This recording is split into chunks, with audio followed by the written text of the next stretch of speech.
Leo's Lab of Wonders. Leo's Lab of Wonders, as he dramatically christened it with spray paint borrowed from his dad on the garage door, was a symphony of controlled chaos.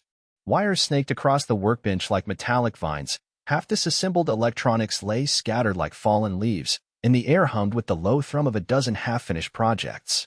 Today's masterpiece, a gardening robot designed to identify and water plants based on their individual needs. He tightened the last bolt on the watering arm, a repurposed garden hose duct taped to a robotic arm salvaged from an old washing machine. "Almost there, Rosie," he muttered, patting the robot's dented metal head. He powered it on. Rosie whirred to life, its single Google Isle last-minute edition blinking erratically. "Okay, Rosie, target acquired.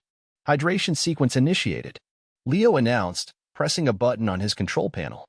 Rosie lurched forward, its watering arm swinging wildly. It missed the wilting petunias entirely and instead unleashed a torrent of water directly onto Mrs. Crabtree's prize-winning hybrid tea roses, soaking them to the point of drooping. Mrs. Crabtree shrieked, a sound that could curdle milk. "Leo Maxwell, what in heaven's name do you think you're doing?" she screeched, stomping across the lawn, her floral print dress billowing behind her. Leo winced. "Just testing, Mrs. Crabtree. It's a plant-watering robot. Still needs a little calibration." "Calibration," she sputtered, gesturing at her roses, now resembling drowned rats. "Those are Queen Elizabeth roses. They cost a fortune. Your contraptions are an eyesore, Leo. And the noise pollution. I can't even hear myself think." Later that evening, Leo's mom found him tinkering despondently with Rosie's soggy watering arm. "Mrs. Crabtree paid us a visit," she said gently, a hint of weariness in her voice. "She's worried about property values, Leo." He sighed. "I just wanted to help people, Mom. Imagine a robot that could clean up oil spills, or filter polluted water, or even just water her roses perfectly." That night, as the hum of the neighborhood settled into a quiet drone, Leo lay in bed, staring at the glow-in-the-dark stars on his ceiling. He imagined a world where his inventions weren't just noisy, water-spraying contraptions, but genuine solutions. He pictured a device that could provide clean energy to everyone, or a machine that could heal the sick. He closed his eyes, the image of perfectly watered roses fading into a brighter, more hopeful vision. He just needed to figure out how to get there. And maybe, just maybe, keep Mrs. Crabtree's roses dry in the process. The solar dream. "Think about it, Mom," Leo said, brandishing a half-scribbled circuit diagram like a winning lottery ticket. "Free electricity. No more sweating bullets when the bill arrives. We can finally afford that new washing machine." His mom, bless her practical soul, just sighed, stirring the pot of stew with a weary hand. "Leo, honey, free electricity doesn't sprout from a pile of wires and rusty metal. And where are you even getting all this stuff?" "The junkyard's a goldmine, Mom. And I've been watching YouTube tutorials. It's all about harnessing the sun's energy. I call it the solar dream." He puffed out his chest, momentarily forgetting the daunting task ahead. The reality, however, was less dreamy. The wiring diagram looked like spaghetti vomited onto paper, and the solar panel he'd salvaged was scratched and suspiciously dented. He spent the afternoon wrestling with alligator clips and muttering increasingly frustrated incantations. Sparks flew. A small fire briefly threatened to consume his workbench and a pile of old newspapers, and the only thing he managed to harness was a spectacular headache. Across the street, behind lace curtains that twitched like nervous whiskers, Mrs. Crabtree watched. Her nose, perpetually wrinkled, seemed to deepen its furrows with each flash of light from Leo's garage. "Dangerous experiments," she hissed to her cat, Mr. Snuggles, who blinked back with disinterested disdain. "Mark my words, that boy is going to blow up the whole neighborhood. And what will that do to property values?" She imagined the headlines. "Teenage tinkerer terrorizes tranquil townhouse terrace." The thought sent a shiver of righteous indignation down her spine. Something had to be done. Crabtree's complaint. The clatter of Mrs. Crabtree's sensible shoes on the patio stones preceded her like a herald of doom. Leo, carefully soldering a connection on his solar generator, winced. He hadn't even seen her yet, but the air already crackled with disapproval. "Maxwell," she barked, her voice sharp enough to cut glass. She brandished a thick document bound in crimson. "Do you have any idea what you're doing to this neighborhood?" Leo straightened, forcing a smile. "Just finishing up, Mrs. Crabtree. I think you'll be impressed. This solar generator will." "Impress me?" "Impress me by dismantling that monstrosity." She stabbed a finger at the gleaming array of panels. "Do you know what the HOA says about unapproved structures?" I have the regulations right here, Maxwell. Section 3, subsection B, paragraph 12. No unsightly or obtrusive apparatus shall be erected on any property without prior written consent. The book waggled dangerously close to Leo's face. But it's environmentally friendly, Leo protested, gesturing to the silent panels soaking up the afternoon sun. It'll reduce our carbon footprint, lower energy costs. Carbon footprint, Mrs. Crabtree scoffed. All I see is an eyesore. And what about my property values? Nobody wants to live next to this. I've already contacted the HOA, Maxwell. Expect a fine. A hefty one. He felt a knot tightening in his stomach. The fine would eat into his already meager savings. But if you just let me explain the benefits. Mrs. Crabtree's lips pursed into a prune. I've heard enough, Maxwell. I expect that thing gone by the end of the week. Otherwise, I'll be forced to take further action. She turned on her heel, the crimson book clutched like a weapon. Some people just don't care about the community.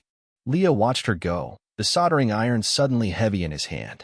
The sun, moments ago a symbol of hope and clean energy, now felt like a mocking spotlight on his failure. He slumped onto a lawn chair, the weight of Mrs. Crabtree's disapproval pressing down on him. He knew he was right. He just had to find a way to prove it, before she buried his dream under a mountain of fines and regulations. The sweltering day. The sun was a malevolent eye, scorching the earth.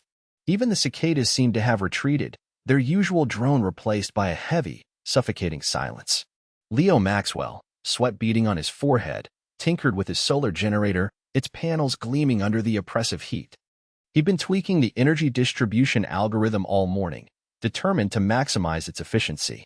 Across the street, Mrs. Crabtree's ancient window unit air conditioner groaned like a dying beast. It shuddered, rattling against the frame as it fought a losing battle against the heat. A low, rhythmic thumping emanated from her house, a mechanical heartbeat struggling to keep pace with the inferno outside. Leo paused, wiping his brow with the back of his hand. The power had been flickering intermittently all morning, a casualty of the heat wave overloading the grid. He noticed Mrs. Crabtree emerge from her house, a crimson flush creeping up her neck. She glared at the sky, muttering something about good-for-nothing weather and ruined petunias. An idea sparked in Leo's mind, as bright and insistent as the sun overhead. His generator. He could reroute some of the excess power to Mrs. Crabtree, give her air conditioner a much-needed boost. It was the perfect opportunity to test his updated algorithm under extreme conditions, a win-win situation. He glanced at his generator, a humming beacon of clean energy in the sweltering landscape. He imagined Mrs. Crabtree's relief, her grateful smile. Never mind that she usually looked at him like he was a particularly offensive weed in her meticulously manicured lawn. Everyone deserved cool air on a day like this. The lights in his garage flickered again, dimming noticeably. Leo felt a surge of urgency. He had to act fast.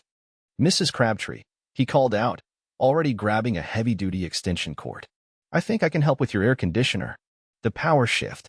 Leo tightened the last bolt, a bead of sweat trickling down his temple. He wiped it away with the back of his hand, grinning. The upgraded solar array was finally ready. He'd spent weeks tweaking the system, adding extra panels and a new inverter he'd salvaged from a defunct data center. Now, with a flick of a switch, he'd be drawing almost all his power from the sun. He took a deep breath and flipped the main breaker. A low hum resonated from the inverter, and the lights inside the house flickered momentarily, then stabilized, burning brighter than before. Yes. Leo pumped his fist in the air, feeling a surge of accomplishment. He ran inside, checking the voltage meter. Perfect. He was officially off the grid, or at least, significantly less on it. Meanwhile, 2 houses down, Agnes Crabtree was fanning herself with a magazine, a look of profound displeasure etched on her face. The afternoon heat was oppressive, and her antique oscillating fan wasn't cutting it. Thank goodness for central air. She adjusted the thermostat, lowering the temperature another degree. Suddenly, the cool air vanished. The familiar hum of the air conditioner died, replaced by an unnerving silence. Agnes gasped, dropping her magazine. What in the world? She jabbed at the thermostat, her plump fingers trembling. Nothing. The display was blank. Panic began to set in. Not only was she sweltering, but the power outage threatened her meticulously organized life. Her frozen casseroles. Her prize-winning orchids wilting in the heat. And the property values. What if a potential buyer drove by and saw her house dark, a clear sign of disrepair? She grabbed her phone, her face flushed. She had to call someone, Anyone. This simply would not do. Someone had to pay for this disruption of her perfectly ordered existence. Leo, oblivious to the chaos he'd unleashed, was admiring his handiwork. He envisioned a future powered by clean energy, a future where everyone had access to sustainable power. He had no idea that his first step towards that future had just plunged Mrs. Crabtree into a personal inferno. 911 emergency. The rhythmic thrum of the solar generator was Leo's favorite sound. He was chasing that last sliver of efficiency, coaxing more power from the afternoon sun. A shadow fell across his workbench. Agnes Crabtree, face a mottled red, stood on his lawn, hands planted on her hips. "Maxwell," she screeched, her voice sharp enough to shatter glass. "What in tarnation have you done?" Leo sighed, setting down his wrench. "Good afternoon, Mrs. Crabtree.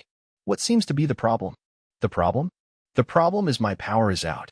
My freezer is thawing, the security system is down, and the real estate value is plummeting as we speak." She stabbed a finger in his direction. "And I know it's you.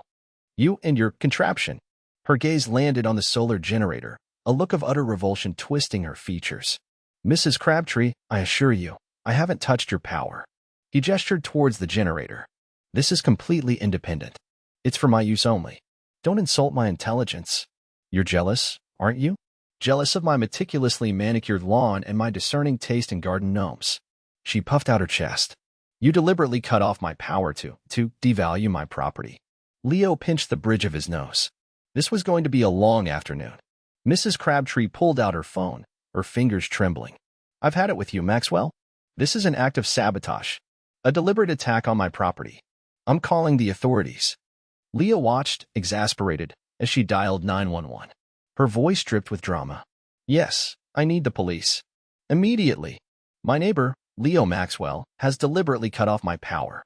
I believe he's using some sort of solar weapon. It's a deliberate act of sabotage."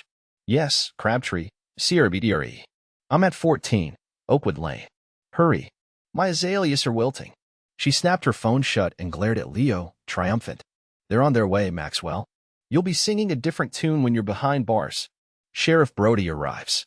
The cruiser crunched on the gravel driveway, kicking up a cloud of dust that momentarily obscured Mrs. Crabtree's sputtering rage. Sheriff Brody Walker unfolded himself from the vehicle, his Stetson casting a shadow over his face as he assessed the scene. He was a sturdy man, built like an oak, with eyes that seemed to absorb everything. "Afternoon, Agnes," he said, his voice a low rumble that somehow managed to soothe even the agitated air. He nodded towards Leo. "Leo." Mrs. Crabtree puffed up like a disturbed robin. "Brody, thank heavens you're here. This vandal has deliberately cut off my power. I demand you arrest him immediately." She pointed a trembling finger at Leo, her face a roadmap of fury. "He's been harassing me for weeks." Brody raised a calming hand. "Let's all just take a breath, Agnes. Leo, you want to tell me what's going on?" Leo scrubbed a hand through his hair, the lines around his eyes etched deeper with frustration. "Sheriff, I swear, I didn't deliberately cut her power. I was working on the solar generator. I upgraded the inverter, and there was a minor surge. It tripped the main breaker for the whole street. I reset it as soon as I realized." He gestured towards the humming unit. "See? Everything's back on now." "Solar generator?" Brody's eyebrows lifted slightly. He knew Leo was an engineer. He rented the small cottage on Leo's property. "You're saying this was an accident?" "Yes, sir. An accident. I even came over to apologize and explain, but Mrs. Crabtree wasn't exactly receptive." He glanced at Mrs. Crabtree, who was still fuming, her arms crossed tightly over her chest. Brody turned back to Mrs. Crabtree, his expression unreadable. "Agnes, is that how you saw it? Accident? He's lying. He's been threatening me, sabotaging my property." Her voice rose again, cracking with indignation. "He probably did it on purpose to ruin my prize-winning petunias. They need constant climate control, you know." Brody sighed, a sound barely audible above the chirping crickets. This was going to be a long afternoon. The landlord connection. All right, let's all just take a breath," Sheriff Brody said, his voice a low rumble that somehow managed to cut through Agnes's screeching. He turned to Leo, his expression unreadable. "Maxwell, is it? Where do you live around here?" Leo, still reeling from Agnes's accusations, pointed vaguely down the street. "Just a few blocks. Place on Maple. Number 14. Brody nodded slowly. "And your folks?" "Mom lives there. Just her." Leo's frustration was a palpable thing. Look, Sheriff, I swear, I didn't touch her power. I was at work all day. Brody's brow furrowed. And your mom's name is? Elaine Maxwell. A flicker of something passed across the sheriff's face. Recognition? Surprise? It was gone so quickly Leo couldn't quite place it. Brody's eyes narrowed, and he shifted his weight. He was a big man, solid, and suddenly Leo felt a lot smaller. Elaine Maxwell, Brody repeated, almost to himself. He looked from Leo to Agnes, who was still sputtering with indignation. The set of his jaw tightened. Now, Mrs. Crabtree, you know Elaine Maxwell. She's a good woman. Runs a tight ship. I rent from her myself. The effect was immediate. Agnes's mouth snapped shut, her eyes widening in disbelief. The color drained from her face, leaving her looking like a wilted gardenia. The air crackled with a different kind of tension now, a blend of embarrassment and dawning realization. Brody turned back to Leo, his voice softer now, almost apologetic. Elaine's a stickler for things being done right. If there's been a problem with your power, Mrs. Crabtree, I'm sure it's just a simple fault. No need to go pointing fingers. He gave Leo a small, almost imperceptible nod. I trust Leo here. If he says he didn't do it, I believe him. Peace in the neighborhood. Sheriff Brody, his brow furrowed with concentration, circled Leo's generator. Ingenious, truly, he said, more to himself than Leo. But I see what happened. He pointed to a small dial near the base. This sensitivity setting.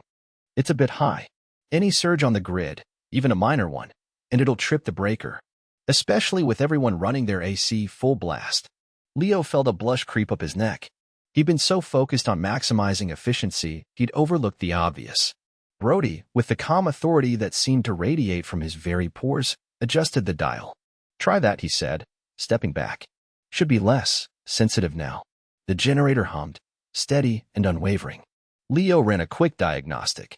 Looks good, he admitted, relief washing over him. Thanks, Sheriff. A throat cleared. Mrs. Crabtree stood a few feet away, clutching her cardigan tighter around her. The bluster had drained from her face, leaving behind a pale, almost fragile expression. Mr. Maxwell, she began, her voice barely a whisper. I owe you an apology. She wouldn't meet his eyes, focusing instead on a patch of wilting petunias. I jumped to conclusions. I had no right to accuse you like that. Leo swallowed. He hadn't expected this. Apology accepted, Mrs. Crabtree. The next few days unfolded with a quiet harmony that had been missing from the neighborhood. The generator continued to purr, providing clean, efficient power. Several neighbors stopped by, curious, asking Leo about the technology. Even Mrs. Crabtree's daughter came over, notepad in hand, scribbling furiously as Leo explained the system's environmental benefits. Then, on Saturday afternoon, Mrs. Crabtree herself appeared at Leo's door. This time, she wasn't wielding accusations, but a plate piled high with chocolate chip cookies, still warm from the oven. A peace offering, she mumbled, thrusting the plate towards him. They're not as good as my Margaret's, but Leo took the plate, a genuine smile spreading across his face. They smell delicious, Mrs. Crabtree. Thank you. He took a cookie, the warm chocolate melting in his mouth. These are perfect. He looked out at the street. Children played hopscotch on the sidewalk, the late afternoon sun casting long shadows. A gentle breeze rustled the leaves of the oak trees. For the first time in a long time, there was peace in the neighborhood, a peace powered, ironically, by the very invention that had almost torn it apart,